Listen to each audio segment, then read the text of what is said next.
तो देखो I know मैं थॉर के टीजर का ब्रेकडाउन करने में बहुत ही लेट हो गया हूँ, इसलिए मुझे ये भी पता है कि आपने बाकी यूट्यूबर्स के ब्रेकडाउन तो देखे ही होंगे। और मैंने सोचा कि क्यों ना ब्रेकडाउन की जगह कैसी वीडियो बनाई जाए जहाँ पर आपको ऐसी डिटेल्स के बारे में बताया जाए जो कि मेजॉरिटी लोगों ने मिस की होंगी। And as for fans I fully assure you कि आप इस वीडियो को बिल्कुल भी मिस नहीं करना चाहोगे। एंड बिलीव मी, थॉर की टीजर को देखते हुए मेरे फेस पे एक बड़ी स्माइल थी एंड आई नो आप में से मेजॉरिटी लोगों के फेस पे भी वही स्माइल होगी, क्योंकि after all we are all Thor fans. Video शुरू करने से पहले मैं बता दूं कि अगर आप हमारे चैनल पे पहली बार आए हो तो मेक श्योर आप सब्सक्राइब बटन पे हल्क स्मैश मार दो और बिल्कुल भी देरी न करो अर्थ के माइटिएस्ट सब्सक्राइबर बनने में। तो देखो ये कोई मेन स्ट्रीम ब्रेकडाउन नहीं होने वाला है, यहाँ पर सिर्फ हम ऐसी डिटेल्स के बारे में बात करेंगे जो कि मुझे लगता है आपसे मिस हुई होंगी। तो सबसे पहले डिटेल थी जब हम थॉर को दौड़ते हुए देखते हैं। लाइक पहले तो एक बच्चा दौड़ रहा होता है और ये ट्रांजिशन हमें थॉर की जर्नी दिखाती है, और इसी के बीच हमें थॉर का एक ऐसा वर्जन भी दिखता है जिसने क्लासिक थॉर सूट और हेलमेट पहना हुआ है, और ये सूट 100% क्लासिक थॉर से इंस्पायर्ड है। अब ये क्लासिक थॉर है कौन? तो 1970s में जब थॉर पहली बार हमें कॉमिक्स में देखने को मिला था तो उसे हम या तो गोल्डन एज थॉर या फिर क्लासिक थॉर के नाम से जानते हैं। और हेलमेट से लेकर बूट्स तक टीजर में दिखाए गए इस थॉर का सूट क्लासिक थॉर के सूट जैसा ही है। अब दूसरी डिटेल मुझे खुद उतना समझ नहीं आई, बट मे भी आप में से किसी ने नोटिस किया होगा। तो जब थॉर स्टॉर्म ब्रेकर को जमीन में गाड़ता है तो हम स्टॉर्म ब्रेकर के यूरो पार्ट पे कुछ इंग्रेव्ड या लिखा हुआ देखते हैं। अब मैंने 4x 8x सारे स्कोप लगा के देखा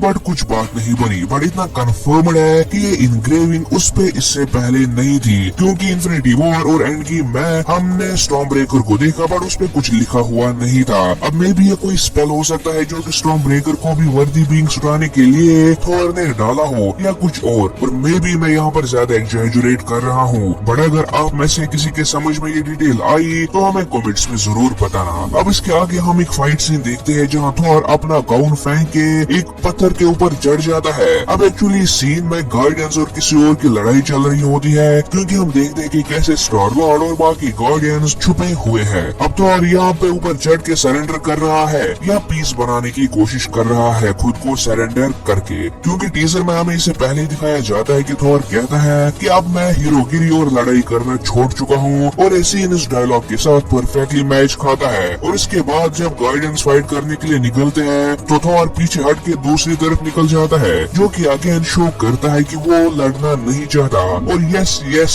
यस हमें इस सीन में एक योंडो की शेप का बंदा भी दिखता है, जो कि ओब्वियसली योंडो तो है नहीं, बट उसके सर पे वो याकारो का कंट्रोल करने वाला ताज लगा हुआ है। मे बी ये योंडो का कोई साथी हो सकता है जिसने की इस वेपन को यूज करने का जिम्मा लिया हो उसके डेथ के बाद। उसके बाद यस हम थॉर और कॉग को सकार पर देखते हैं जहाँ उन्हें गार्डियन छोड़ देते हैं। ऐसे जगह सकार यह है क्योंकि हम देख सकते हैं कि वहाँ पर बहुत सारा ट्रैश और गार्बेज भरा हुआ है, जो कि अगर याद होगा थॉर रैग्नारोक में भी दिखाया गया था जब थॉर पहली बार सकार पे आके गिरा था। अब थॉर वहाँ पर क्या कर रहा है इसका कोई डिटेल हमें नहीं बताई गई। अब इसके बाद एंट्री होती है ग्रीक गॉड्स जैसे ज़ूस की, और हमें दिखाया जाता है ओलंपस को, जो कि ग्रीक गॉड्स का होम है। अब एक्चुअली कॉमिक्स में मोट ओलंपस अर्थ पे ही होता है, बट मूवी में हमें ये शायद से एस्गार्ड की तरह एक अलग पॉकेट डायमेंशन दिखाया जाएगा, क्योंकि ओलंपस को देखने के बाद ऐसा बिल्कुल भी नहीं लग रहा कि वो अर्थ में कहीं है। बट यहाँ पे एक छोटी सी डिटेल और है कि हम एक फ्लैश ऑफ लाइट को देखते हैं ओलंपस पे।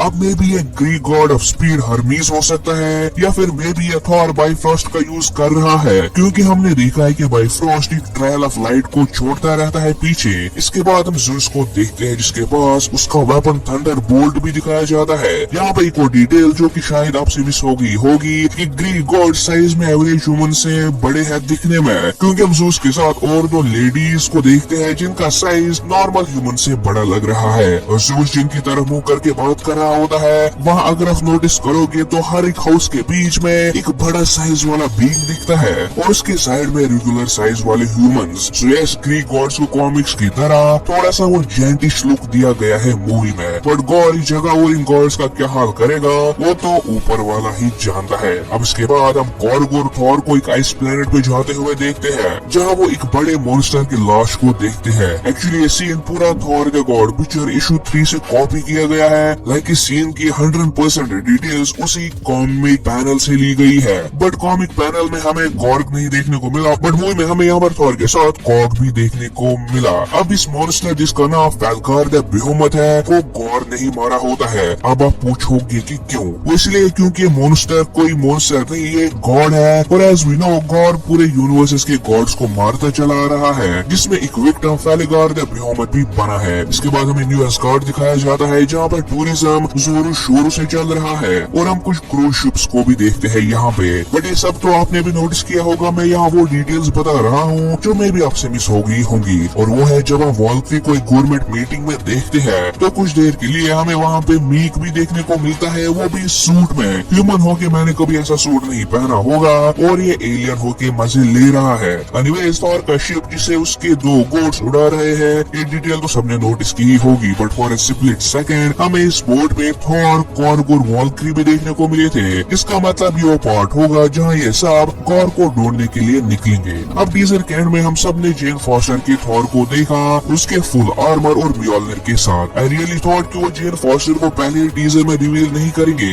बट एनीवेज हम यहाँ जेन फॉस्टर के पास एक क्रैकर म्योल्नर देखते हैं, जिसका मतलब ये कोई डिफरेंट यूनिवर्स का म्योल्नर नहीं है। एक्चुअली ये सेम थॉर रैग्नारोक वाला म्योल्नर है जो कि फिर से जोड़ा गया है। अब यूरो को जोड़ने वाला फेविकोल भी एग्जिस्ट करता है, मुझे तो नहीं पता था। बट एक्चुअली ये कोई फेविकोल का काम नहीं है। थॉर रैग्नारोक में हमने म्योल्नर को डिस्ट्रॉय होते देखा है, बट स्टिल उसमें एन्चेंटमेंट वैसी ही थी। और एंड गेम में हमने देखा कि जब थॉर पे खतरा होता है तो म्योल्नर उसकी हेल्प करता है, जिसकी वजह से कैप्टन अमेरिका म्योल्नर को लिफ्ट कर पाया था, क्योंकि उस टाइम भी थॉर खतरे में था। और यहाँ भी कुछ सीन वैसा ही होगा कि थॉर खतरे में होगा, लाइक गॉड उसे मारने ही वाला होगा, जिसकी वजह से म्योल्नर फिर से रिफॉर्म होके यहाँ थॉर की जान बचाएगा जेन फॉस्टर के थ्रू। और अगर हमने कॉमिक्स न पढ़ी होती तो हम भी थॉर की तरह सरप्राइज्ड रह जाते कि म्योल्नर तो बड़ी हरामी चीज है, कोई भी लिफ्ट किए जा रहा है। और हम यहाँ पर थॉर के फेस पे एक सरप्राइज्ड लुक देखते हैं, क्योंकि उसे लगता था कि कैप्टन अमेरिका के बगैर और कोई म्योल्नर को लिफ्ट नहीं कर सकता, म्योल्नर की वर्दी नहीं है। बट जेन फॉस्टर उससे गलत प्रूव कर देती है और इसलिए थॉर यहाँ पर हैरान रह जाता है। बट इस सीन में एक और डिटेल ये भी है कि जेन के पीछे हम एस्गार्डियंस और ह्यूमंस को कुछ टेंटैकल मॉन्स्टर से लड़ते हुए देखते हैं, जो कि एक्चुअली गॉर के शैडो बरसेकर्स है, मतलब गॉर की अपनी आर्मी। और ये फाइट न्यू एस्गार्ड में चल रही है और टीजर का पहला सीन जहाँ थॉर आग में से चल रहा होता है, वो और ये सीन एक ही जगह के है, मतलब दोनों न्यू एस्गार्ड में ही हो रहे हैं। इसके अलावा हम थॉर को वर्कआउट भी करते देखते हैं, जिसके कैप पे स्ट्रॉन्गेस्ट एवेंजर लिखा होता है। एंड आई रियली होप कि ग्रीक गॉड्स के साथ वो हरक्यूलिस को भी इंट्रोड्यूस करें एमसीयू में जल्दी से जल्दी, क्योंकि अब हमें पता है कि थॉर और हल्क दोनों हमें ज्यादा नहीं देखने को मिलेंगे एमसीयू में। इसलिए हरक्यूलिस अकेला एक ऐसा कैरेक्टर है जो कि इन दोनों की कमी को पूरा कर सकता है। लाइक वो थॉर की तरह एक गॉड है और उसकी स्ट्रेंथ हल्क के लेवल की है। एनीवेज अगर आपने और कोई डिटेल देखी होगी टीजर में जो मुझसे मिस हो गई है तो हमें कमेंट्स में जरूर कमेंट करके बताना। और अगर